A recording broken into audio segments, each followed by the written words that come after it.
installing the Radiator Grille store Porsche 911 992 GTS radiator grills.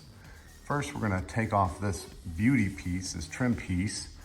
There are a couple tabs underneath. There's 4 of them. 1, 2, 3, and 4 back there. This will pull out this way and slide that way.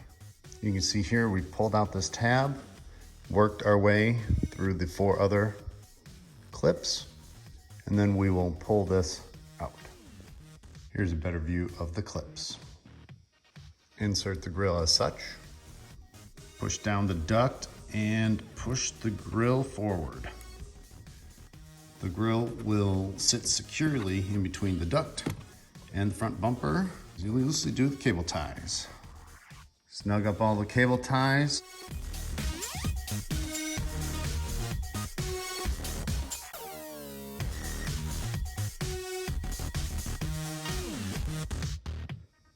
Do not snug too much where it distorts this bar, and clip them off.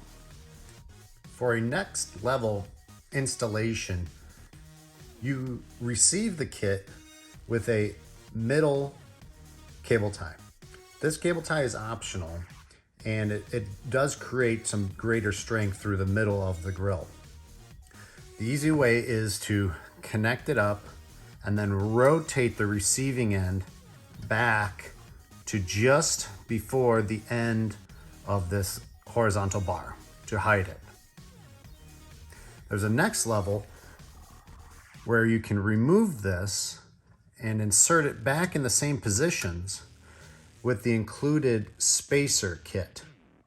This will just create a little bit cleaner look with the cable tie.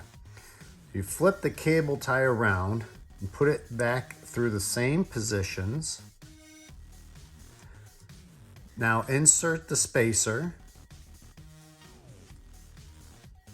Now wrap around the horizontal bar and pass back through the spacer.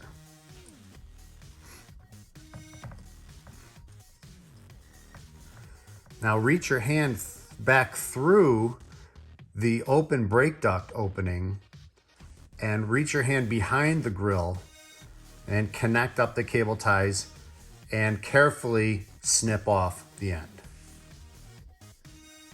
Installation of the trim piece is reverse of the removal. Once the beauty cover is installed, this is the toughest part, to get that clip in. All the other clips will snap in, and there's the finished product.